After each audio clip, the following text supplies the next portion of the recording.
Ladies and gentlemen, I can't say how humbled I am when I look at the lineup of speakers to come before you today and the information and the experience, the years of experience that they have.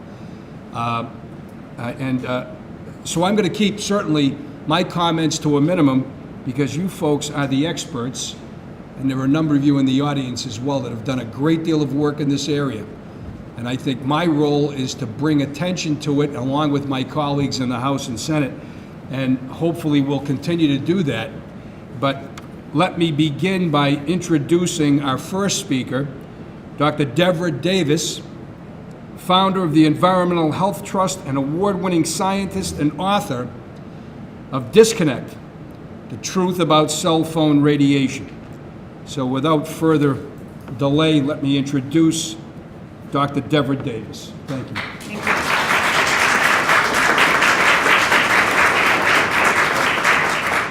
I want to start not with my slides, but I want to ask you, how many of you have an iPhone? Would you please take it out? I want to show you something. And I'm going to ask you to share it with those who don't have an iPhone. Would you please go to settings on your phone, and when you've got to settings, would you please nod so I'll know that you're there? Then go down to the word general, which is on your home, the opening screen. Now go to about, which is at the top of the next screen. Now, after you're at about, I want you to scroll down to something you would not normally see called legal. Click on legal, and after you've clicked on legal, click on RF exposure. And then you read the paragraph above the hyperlink, and it says to reduce exposure, carry the phone away from the body. And the purpose of this briefing today is to explain to you what that means and give you the right to know this and tell you that legislation is being passed in a number of places, and we hope will be developed here by the state of Massachusetts, the home of the real, true first Tea Party, where we can, in fact, expect that citizens will have the right to know and the consent to be freely governed because they have that right. Now, for the rest of my presentation, I would urge you to put your phone on airplane mode for two reasons. One is it would be unseemly if anyone took a call in the middle of this. But the other, more importantly, is that you will be protecting yourself because on airplane mode, you are neither sending nor receiving microwave radiation. Today, we're going to talk about the right to know. I'm going to focus on studies on children. And when I have a connection to the internet, I'm going to show you some appalling videos that have been recently developed showing infants in the baby bouncy chair that has been fitted with an iPad. Now, just yesterday, we met with the American Academy of Pediatrics Executive Committee on the Environment, and they are forming a chapter of the new Green Book that will be on this issue because they are appalled at the exposure that's taking place to young brains with these devices. This is a form of child abuse. You are microwave radiating a young infant brain. These are designed for infants. You put the iPad right over that of an infant. This is the iPotty. This is the iPhone baby teething rattle case, and there's also an iPad teething rattle case. And all of these are bad ideas, and the Academy of Pediatrics recommends no screen time for children under the age of 2, let alone this direct proximity to devices, which, by the way, are tested 20 centimeters away from your body. So let's talk about what we know about the electromagnetic spectrum. It goes all the way from the things that would turn on light bulbs to those that can be used for X-rays, or those in outer space, gamma rays. X-rays and gamma rays clearly damage the body. We know this. There's no question about it. They have high energy. Microwaves, whether for an oven, a phone, a cordless phone, or baby monitor, or a router, all use a similar frequency, about 2 billion cycles a second. They differ in the amount of power that they use, and particularly in the pulse of the signal. The microwave signal from your cell phone is pulsed. It goes erratically. Up, up, up, up, up, up. And it's that erratic signal that scientists now understand today can damage membranes, can increase the production of heat shock proteins, and a number of other biochemical products that we know can be damaging to the human body. This just gives you an animation so you see the incredible complexity of radiation. You have to look at frequency, amplitude, and pulse. And often when you see studies that show you there's no effect, they're using a continuous wave which can often be therapeutic, but it's the pulse signal, weak though it is, that may be important. It's the pulse of the signal, not its power, that we are most concerned about. Just to give you an idea of what goes on in 4 seconds of a phone call, the power density is indicated on the vertical axis there.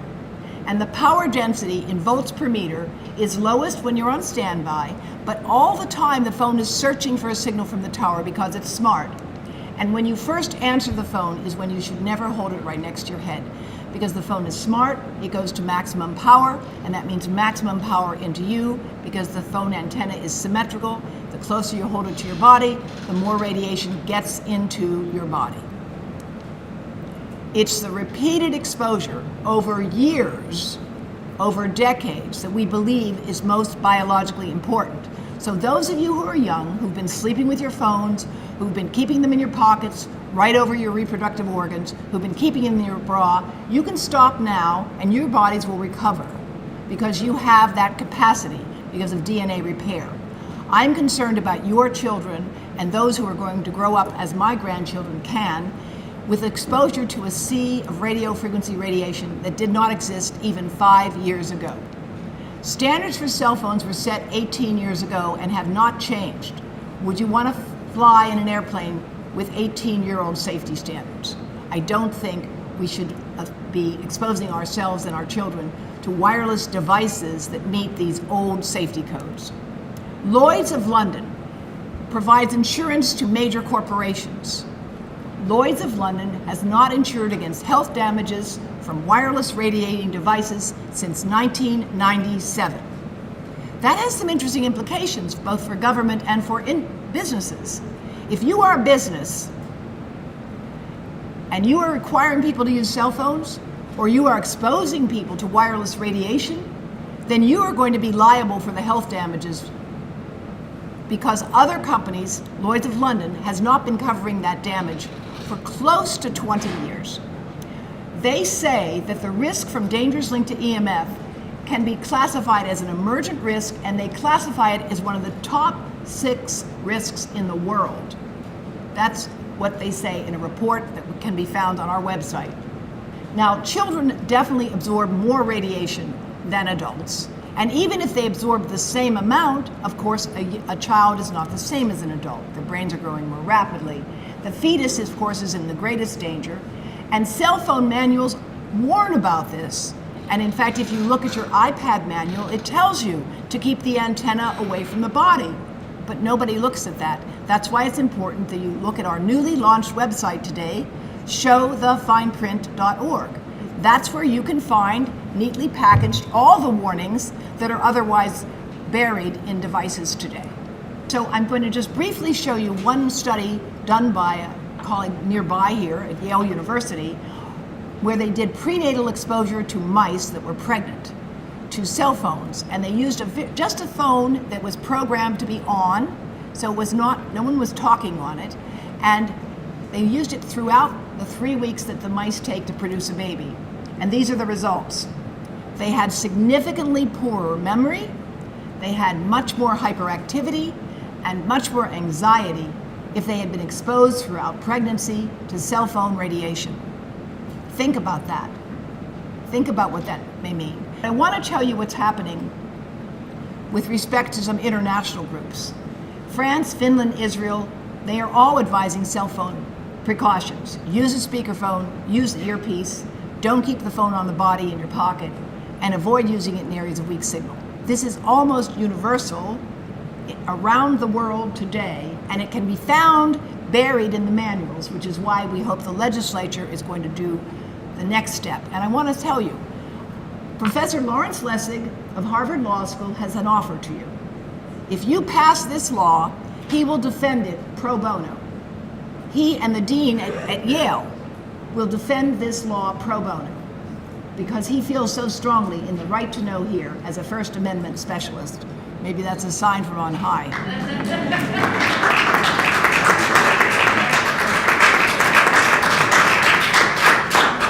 Now, just to give you an idea of what's happening on a federal level, in Belgium and in Australia, they've passed laws and have issued warnings. In France, But the most important is that Berkeley unanimously passed the cell phone right to know ordinance, and I believe that something like that could easily be done here.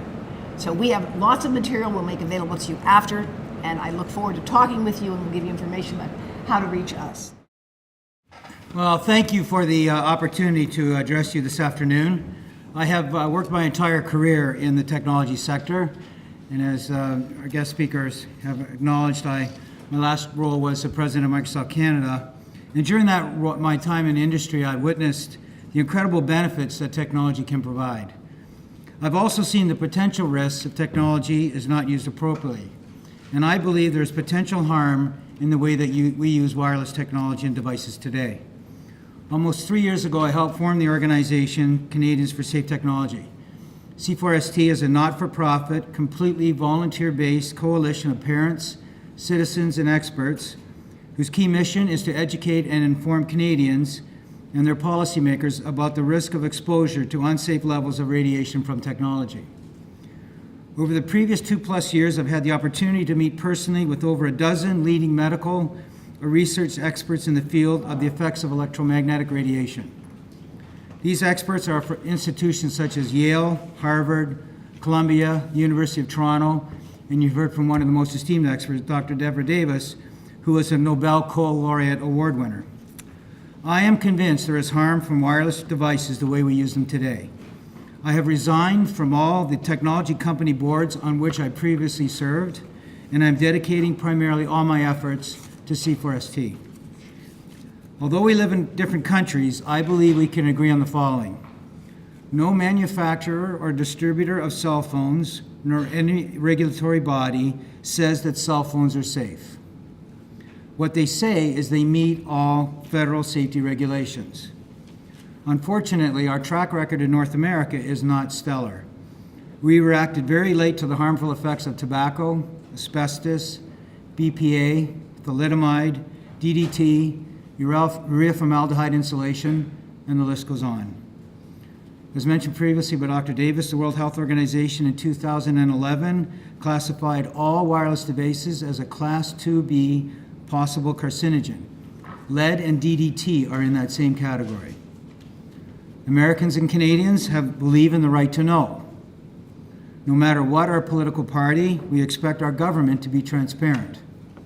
And finally, this is an issue that can be supported across all party lines. In January 2015, our local federal member of parliament in Canada introduced a private member's bill called the Warning Labels for Radio Apparatus Act. In announcing the bill, our MP Terrence Young said, "The purpose of this bill is to protect Canadians by changing the way we think about cellular telephones, Wi-Fi, portable phones, baby monitors, and other wireless devices, by empowering them with the information they need to understand the serious risks to their health from long-term and continuous use of their devices."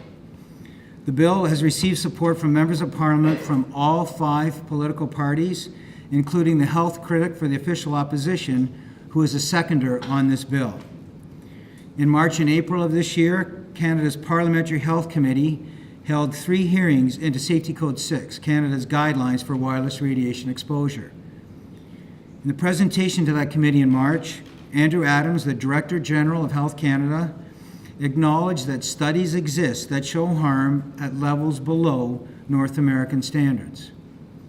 The committee also heard testimony from experts on links to brain cancer and breast cancer, male and female infertility, impairment to childhood development, DNA damage, effects on the eye, brain, and central nervous system, cardiovascular effects, and electrohypersensitivity. Members of the committee passed a formal motion requesting a response from Health Canada regarding its analysis of the scientific evidence. This action is very rarely taken by a parliamentary committee before it has issued a final report. We are optimistic that this final report, expected later in this month, will have some very, very strong recommendations and potentially even condemnation of Health Canada and its process that it uses to review the evidence. China, Russia, Italy, and Switzerland have guidelines 100 times safer than those in Canada and in the US. our guidelines in North America are behind other countries. January of this year, France passed the following articles into law. All advertisements promoting cell phones must demonstrate a limit to the exposure of the head to radio frequencies emitted by cellular phones, example, using earbuds or speaker mode. A campaign of awareness and information on the responsible and rational use of mobile devices will be conducted. A ban on the use of Wi-Fi in daycare centers and nurseries for children under 3 years of age. Wi-Fi must be deactivated when not in active use for digital education activities in primary schools with Wi-Fi already in place. And if for primary schools without Wi-Fi, a consultation process must be followed with the local community. And in France, primary schools include preschool ages 2 to 6 and elementary schools ages 6 to 11. In February of this year, Taiwanese lawmakers passed new legislation where parents face fines who allow children under the age of 2 to use a tablet or a smartphone. They also passed legislation that youth under 18 years of age are only allowed devices for a reasonable length of time. As of March 2014, it is illegal to market cell phones to children less than 7 years of age in Belgium. There are thousands of peer-reviewed, published studies that show harm from wireless devices at levels below our current North American safety standards. Some of the most disturbing studies involve cancer from cell phone and portable phone use. In my capacity as a board member advising CEOs and their executive staff for the past 15 years, I have found it very important to focus on process. It is management's job to run the company. A board member's role is primarily governance and oversight. For this reason, I feel qualified to comment on the process used to evaluate the science regarding cell phone safety. The process is broken. Our North American guidelines are stuck on Albert Einstein's theory that non-ionizing radiation cannot cause harm, or if it does, it must heat tissue.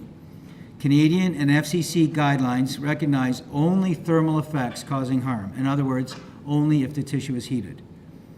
Albert Einstein passed away the same year that Steve Jobs was born. To think the science has not evolved since then is unacceptable, and in my opinion, ignores the entire peer-reviewed, published evidence that's available today. What I am most disappointed in, however, is the behavior of my own industry. I've worked my entire career in the technology sector. When the internet became ingrained in our daily family life, I advocated for parental controls and education. When children began to exceed their parents' understanding of computers, even in my own house, I helped law enforcement develop the 21st century tools and tactics they now use to catch predators who have moved to hiding online. Now, in the case of wireless radiation, the technology industry is not leading the way. It is the one who is hiding. None are taking the lead. Not Apple, not even Microsoft, my former employer. None of them have any notices clearly visible on the products we are putting in the hands of everyone, and increasingly our children. To date, you have to go on a search mission, as Dr. Davis showed you, to find the safety warnings that are buried in these devices. Most individuals are not aware that there are specific warnings associated with cell phones. We are handing out just a sample of some of these notifications that are either on the manuals or inside the technology. Dr. Davis talked about the Apple warning. I want to read two more. One, BlackBerry manual states, use hands-free operation if it is available, and keep the BlackBerry at least 0.98 inches from your body, including the abdomen of pregnant women and the lower abdomen of teenagers. The Samsung Galaxy 2 user manual on page 164 says, and I quote, for body-worn operation, this phone has been tested and meets FCC RF exposure guidelines when used with an accessory that contains no metal and that positions the mobile device a minimum of 1.5 centimeters from the body. Many of us don't know that cell phones are not just receiving devices. They are a broadcast device as well. Every 9/10 of a second, These devices send out a burst of radiation to locate the nearest cell tower. My industry's reaction to any form of legislation from any level of government in any country is predictable. We will yell long and loud about the potential impact. I don't believe there will be revenue or funding impacts. I don't believe there will be loss in productivity nor loss in competitive advantage. What will happen is what I have seen for over 35 years. There will be a lot of initial grumbling. And in my previous life, I was one of the grumblers. Then we will go to work and not only find a better solution, we'll find a cheaper solution and a safer solution. There are far too many benefits, personally, socially, and for business, for anything else to happen. I'm especially concerned about children. As was pointed out previously, children are not little adults. Their brains are not fully developed until the age of 20. Their skulls are thinner and can't block the radiation as well as an adult's skull. Studies show that radiation from a cell phone penetrates 70% of the brain of a 5-year-old versus 10% for an adult.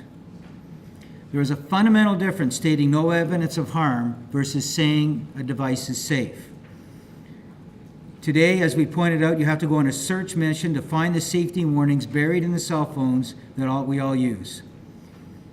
No one in my industry is proactive in providing the information to use these devices safely. They should take their buried warning labels and display them where they are useful. Instead, they hide behind the public relations buffer of their industry association, who gives the same tired excuse: our products meet federal guidelines. The time has passed when manufacturers and distributors can say they have no liability by referencing a guideline that is over 15 years out of date, or that they have placed warnings somewhere in the product fine print where the buyer will never see them. We are not advocating for no technology. We are Canadians for safe technology. We must remember wireless devices may cause cancer. Handle with care, and learn to use the technology safely. Thank you very much. Everybody has to breathe. Everybody has to drink water. And now everybody thinks they have to use a cell phone, and in fact they do for all practical purposes in terms of many aspects of modern life, although that can change. So because the exposure is ubiquitous, universal, because you cannot go out in public without avoiding it, as Janet said with this fellow who has an implant. Even if the risk is relatively small, the population risk is huge. You understand? All right? So, for example, the risk to a smoker who smokes is an increase in lung cancer. All right? But not everybody smokes. So the population risk of smoking has gone down over time. The risk from these devices is unknown. However, the biggest risk, which Dr. Sharma's work shows, and I'm sorry you did not get a chance to see much of it, is to reproduction and neurological development, and the sorts of things that Dr. Catherine Steiner-Adair has documented in her painstaking research. And I urge you to read her book, The Big Disconnect. It's a stunning documentation of the ways in which the digital world is impacting parenting and the lives of young children today. So the answer to your question is, I believe this is the largest unrecognized threat to public health in the world today. And I believe that as someone who worked on the IPCC, who worked on climate change, and understands that there are big risks out there. But the difference with this risk is something very important.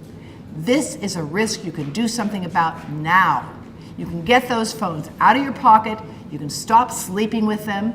You can stop having a cordless headset, a cordless base station right at the base of your head when you're sleeping. You can stop using wireless monitoring for babies that is right next to the baby. If you have a seriously ill child, keep it feet away from the child. These are things we can do right now. Global warming is a huge problem. It's going to take years to solve it. This is a problem where if people stand up for the right to know, which you have the opportunity to do, you could do it in a week. You have the means to do it now.